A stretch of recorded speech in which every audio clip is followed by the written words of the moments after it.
پہلا سلاطین اور اس کا 12واں باب جو 33 آیات پر مشتمل ہے۔ شمالی قبیلے بغاوت کرتے ہیں اور ربام سکم کو گیا کیونکہ سارا اسرائیل اسے بادشاہ بنانے کو سکم کو گیا تھا۔ اور جب نبات کے بیٹے یربام نے جو ہنوز مصر میں تھا یہ سنا، کیونکہ یربام سلیمان بادشاہ کے حضور سے بھاگ گیا تھا اور وہ مصر میں رہتا تھا، سو انہوں نے لوگ بھیج کر اسے بلوایا۔ تو یربام اور اسرائیل کی ساری جماعت آ کر رہبام سے یوں کہنے لگی کہ تیرے باپ نے ہمارا جوا سخت کر دیا تھا، سو تو اب اپنے باپ کی اس سخت خدمت کو اور اس بھاری جوئے کو جو اس نے ہم پر رکھا ہلکا کر دے، اور ہم تیری خدمت کریں گے۔ تب اس نے ان سے کہا، ابھی تم 3 روز کے لیے چلے جاؤ، تب پھر میرے پاس آنا۔ سو وہ لوگ چلے گئے۔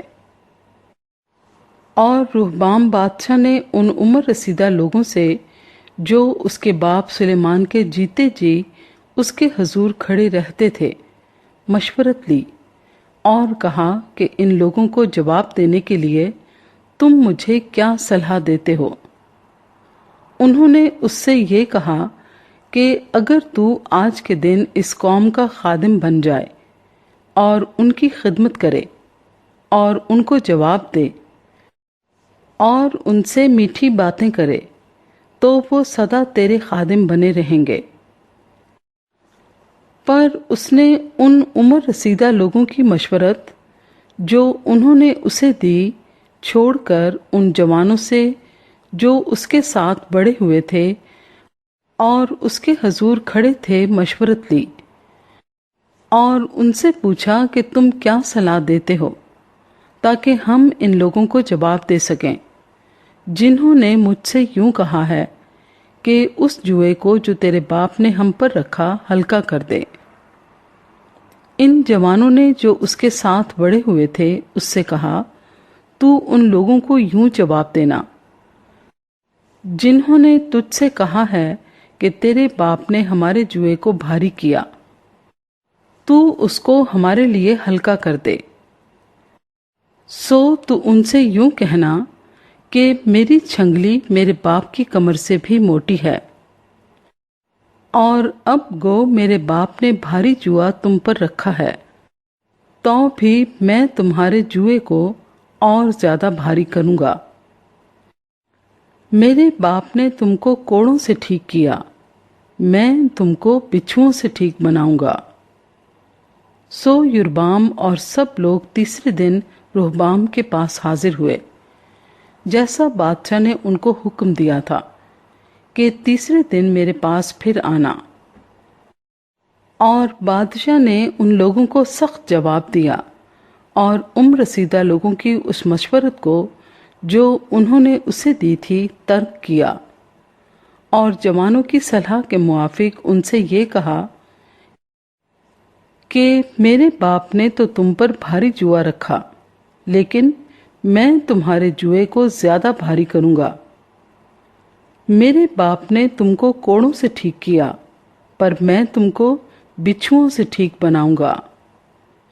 سو بادشاہ نے لوگوں کی نہ سنی، کیونکہ یہ معاملہ خداوند کی طرف سے تھا، تاکہ خداوند اپنی بات کو جو اس نے سیلانی اخیا کی معرفت نبات کے بیٹے یربام سے کہی تھی پورا کرے۔ اور جب سارے اسرائیل نے دیکھا کہ بادشاہ نے ان کی نہ سنی، تو انہوں نے بادشاہ کو یوں جواب دیا کہ داؤد میں ہمارا کیا حصہ ہے؟ یسی کے بیٹے میں ہماری میراث نہیں۔ اے اسرائیل، اپنے ڈیروں کو چلے جاؤ، اور اب اے داؤد تو اپنے گھر کو سنبھال۔ سو اسرائیلی اپنے ڈیروں کو چل دیے، لیکن جتنے اسرائیلی یہودا کے شہروں میں رہتے تھے ان پر رہبام سلطنت کرتا رہا۔ پھر رہبام بادشاہ نے ادورام کو بھیجا جو بگاریوں کے اوپر تھا، اور سارے اسرائیل نے اسے سنگسار کیا اور وہ مر گیا۔ تب رہبام بادشاہ نے اپنے رتھ پر سوار ہونے میں جلدی کی تاکہ یروشلم کو بھاگ جائے۔ یوں اسرائیل داؤد کے گھرانے سے باغی ہوا اور آج تک ہے۔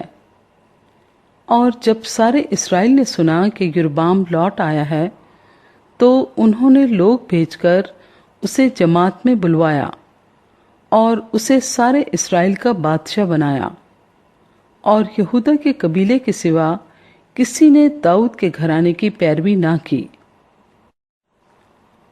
سمایا کی نبوت۔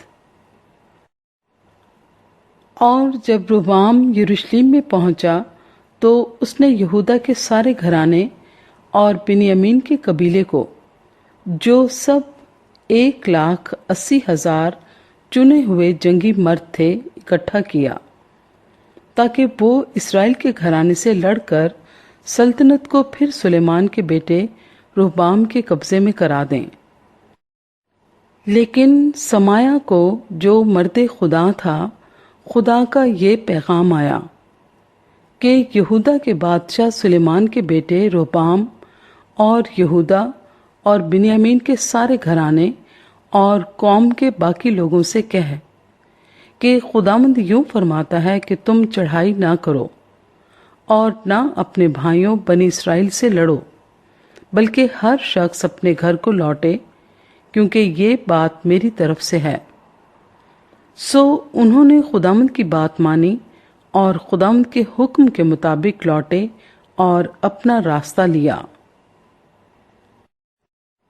یربام خدا سے منحرف ہوتا ہے۔ تب یربام نے افرائیم کے کوہستانی ملک میں سکم کو تعمیر کیا اور اس میں رہنے لگا، اور وہاں سے نکل کر اس نے فنویل کو تعمیر کیا۔ اور یربام نے اپنے دل میں کہا کہ اب سلطنت داؤد کے گھرانے میں پھر چلی جائے گی۔ اگر یہ لوگ یروشلم میں خداوند کے گھر میں قربانی گزراننے کو جایا کریں تو ان کے دل اپنے مالک یعنی یہودا کے بادشاہ رہبام کی طرف مائل ہوں گے، اور وہ مجھ کو قتل کر کے شاہ یہودا رہبام کی طرف پھر جائیں گے۔ اس لیے اس بادشاہ نے مشورت لے کر سونے کے 2 بچھڑے بنائے اور لوگوں سے کہا، یروشلم کو جانا تمہاری طاقت سے باہر ہے۔ اے اسرائیل، اپنے دیوتاؤں کو دیکھ جو تجھے ملک مصر سے نکال لائے۔ اور اس نے ایک کو بیتیل میں قائم کیا اور دوسرے کو دان میں رکھا، اور یہ گناہ کا باعث ٹھہرا کیونکہ لوگ اس ایک کی پرستش کرنے کے لیے دان تک جانے لگے۔ اور اس نے اونچی جگہوں کے گھر بنائے اور عوام میں سے جو بنی لاوی نہ تھے کاہن بنائے۔ بیتیل میں پرستش کی مذمت۔ اور یربام نے 8ویں مہینے کی 15ویں تاریخ کے لیے اس عید کی طرح جو یہودا میں ہوتی ہے ایک عید ٹھہرائی اور اس مذبح کے پاس گیا۔ ایسا ہی اس نے بیتیل میں کیا اور ان بچڑوں کے لیے جو اس نے بنائے تھے قربانی گزرانے۔ اور اس نے بیتیل میں اپنے بنائے ہوئے اونچے مقاموں کے لیے کاہنوں کو رکھا۔ اور 8ویں مہینے کی 15ویں تاریخ کو، یعنی اس مہینے میں جسے اس نے اپنے ہی دل سے ٹھہرایا تھا، وہ اس مذبح کے پاس جو اس نے بیتیل میں بنایا تھا گیا اور بنی اسرائیل کے لیے عید ٹھہرائی اور بخور جلانے کو مذبح کے پاس گیا۔